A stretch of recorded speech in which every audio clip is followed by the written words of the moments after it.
মাছ দিয়ে আজ এমন একটা রেসিপি বানাবো যেটা খেতে হবে একদম হোটেলের মতো, অথচ বানানো খুবই সহজ।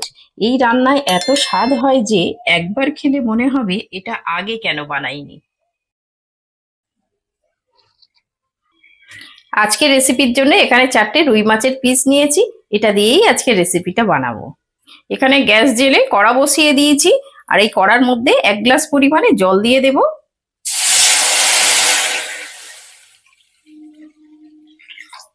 এখানে দুটো মিডিয়াম সাইজের পেঁয়াজ 2 টুকরো করে নিয়েছি, এটাও জলের মধ্যে দিয়ে দিচ্ছি। আর এখানে দুটো মিডিয়াম সাইজের টমেটো, এটাও 2 টুকরো করে নিয়েছি, এটাও এর মধ্যে দিয়ে দিচ্ছি। আর এখানে 3টে কাঁচা লঙ্কা একটু চিড়ে নিয়েছি, এটাকেও দিয়ে দিচ্ছি।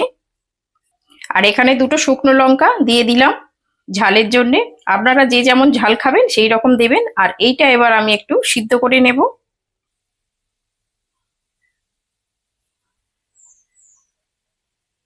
এবার এই মাছটা ধুয়ে পরিষ্কার করে নেব। এটা সিদ্ধ হয়ে গেছে, এবার আমি গ্যাস অফ করে দেব। এবার এটাকে তুলে একটা থালার মধ্যে ঠান্ডা করতে দেব।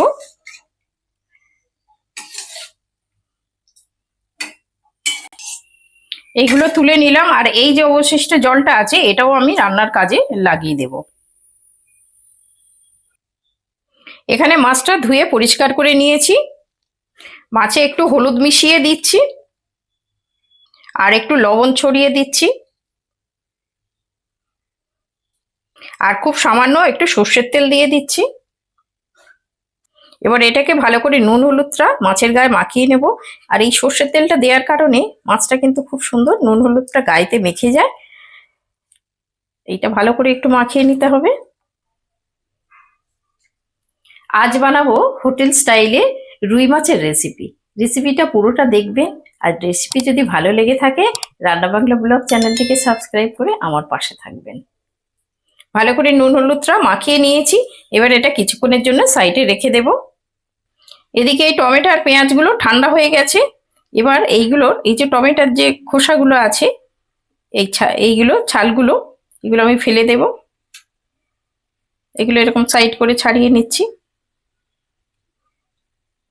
এই খোসাগুলো সব তুলে আলাদা করে নিলাম। আর এইবারে এগুলো সব মিক্সির জারের মধ্যে দিয়ে দেব। এগুলো যা যা সিদ্ধ করেছি সবগুলোই দিয়ে দেবো। এবার এই ঝালগুলো এর মধ্যে সব দিয়ে দেব। এবার এর মধ্যে হাফ ইঞ্চি আদা নিয়েছি, এটাকেও দিয়ে দিচ্ছি। এটা দিয়ে একটা মিহি পেস্ট বানিয়ে নেব। এখানে গ্যাস জেলে কড়া বসিয়ে দিয়েছি, কড়াটা আমার গরম হয়ে গেছে। দিয়ে দেব ভাজার জন্যে, মাছটা ভাজার জন্যে তেল দিয়ে দেব। এখানে 2-3 টেবিল চামচ মতো তেল দেব। এই মাছ ভাজার জন্য তেলটা খুব ভালো করে গরম করতে হয়। আর এইভাবে তেলটা কড়ার চারদিকে করে লাগিয়ে নেবেন। লাগিয়ে নিলে কি হবে, মাছটা কড়ার গায়ে লেগে যাবে না, খুব সুন্দরভাবে মাছটা ভাজার পরে উঠে যায়। তেলটা গরম হয়ে গেছে, আমি একটা একটা করে মাছ ছেড়ে দেব।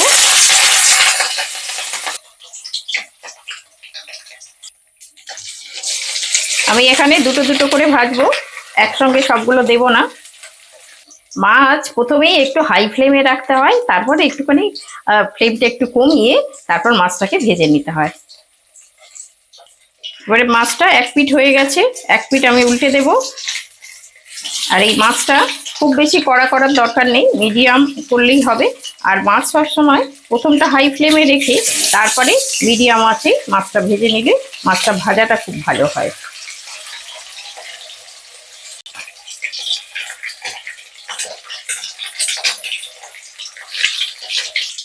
মাছটা ভাজা হয়ে গেছে, এইরকম করে ভেজেছি একটু হালকা লাল লাল করে। এবার তুলে নেব মাছগুলো।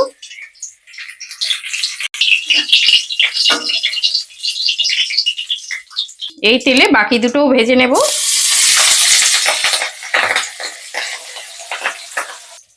এই বাকি দুটো মাছও ভাজা হয়ে গেছে, একটা থালার মধ্যে তুলে দিলাম। এই মাছ ভাজা তেলের মধ্যে একটু ফোড়ন দিয়ে দেবো। ফোড়নে নিয়েছি দুটো এলাচ, একটু দারচিনি আর লবঙ্গ, আর একটু কালো জিরে। এটাকে দিয়ে দেবো তেলের মধ্যে। এখানে হাফ চামচ চিনি দিয়ে দিচ্ছি। এই চিনিটা দিয়ে দিলে কি হয়, তরকারির একটা খুব সুন্দর কালার হয়, আর হচ্ছে এই ঝালের একটা ব্যালেন্স হয়। সেই জন্য এই চিনিটা ক্যারামেলাইজ হওয়ার পর্যন্ত একটু ওয়েট করব। এদিকে চিনিটা গলে গেছে আর এই মশলা থেকে সুন্দর একটা গন্ধ বেরিয়েছে। এবার যে মিক্সিতে যে পেস্টটা করেছিলাম, এই পেস্টটা এবার ঢেলে দেব।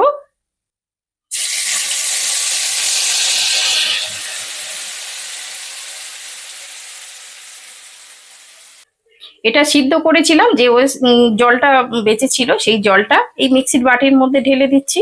দিয়ে এই মিক্সির বাটিটা ধুয়ে এটাও এর মধ্যে নিয়ে নেব।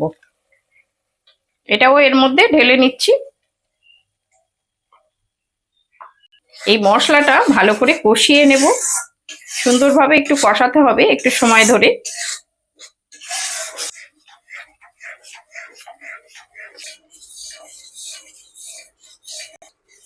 মশলাটা কষানো হয়ে গেছে, 2 মিনিট আমি কষিয়ে নিয়েছি। এবার আমি এর মধ্যে কিছু শুকনো মশলা দেব। দিয়ে দিলাম চা চামচের হাফ চামচ হলুদ গুঁড়ো, হাফ চামচ ধনে গুঁড়ো, আর হাফ চামচ জিরে গুঁড়ো, আর দিয়ে দিচ্ছি কাশ্মীরি লাল লঙ্কার গুঁড়ো। এই মশলাটা আমি একটু ভালো করে কষিয়ে নেব।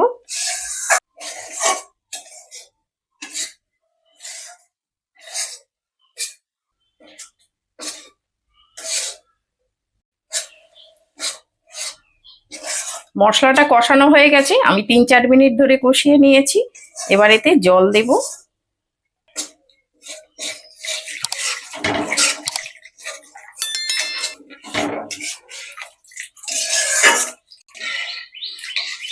এটা একটু ঝোল ঝোল হবে, সেই জন্য একটু জলটা একটু বেশি পরিমাণে দিলাম।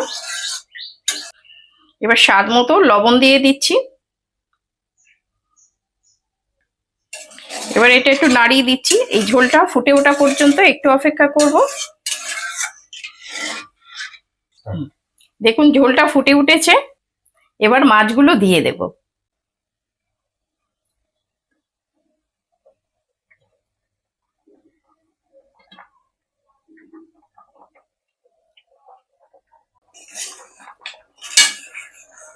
এই ঝোলের মধ্যে মাছটা দিয়ে একটু নাড়িয়ে দিলাম। এই উপর থেকে একটু হাফ চামচ গরম মশলা দিয়ে দিচ্ছি, আর 2টো কাঁচা লঙ্কা একটু মুখ চিরে এর মধ্যে দিয়ে দিচ্ছি।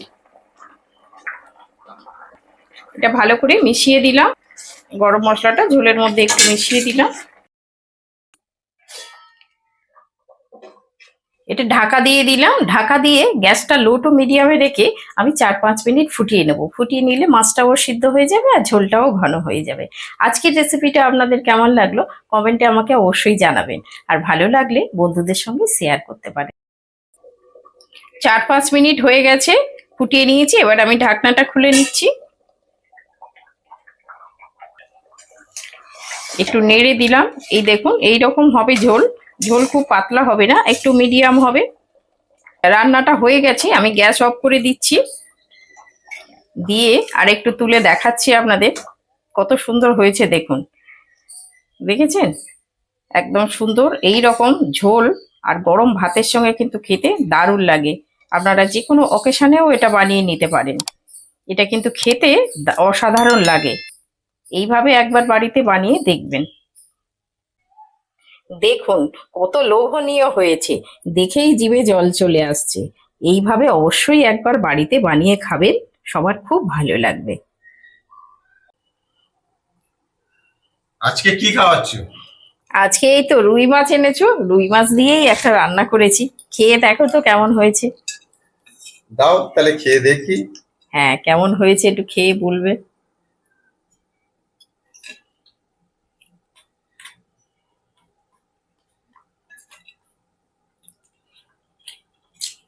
কেমন হয়েছে? বাহ, বেশ হোটেলের মতো হয়েছে তো। হোটেলের মতো রান্না হয়েছে।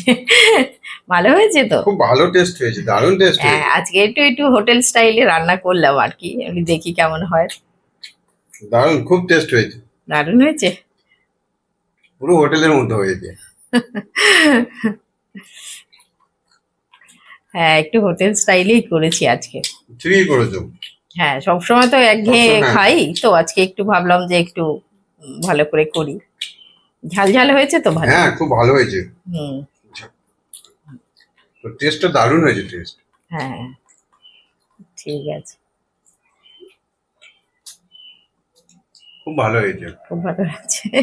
ঠিক আছে, আর একটু জলদি, হ্যাঁ, একটু ঝোল দাও। একটু ঝোল ঝোল করেছি, খেতে ভালো লাগবে। ঝোলই তো ভালো লাগে। হ্যাঁ। আর মাছটাও খুব সুন্দর। হ্যাঁ, মাছটাও টাটকা ছিল তো, হুম। মাছটা খুবই ভালো খুব মাছ। সুন্দর।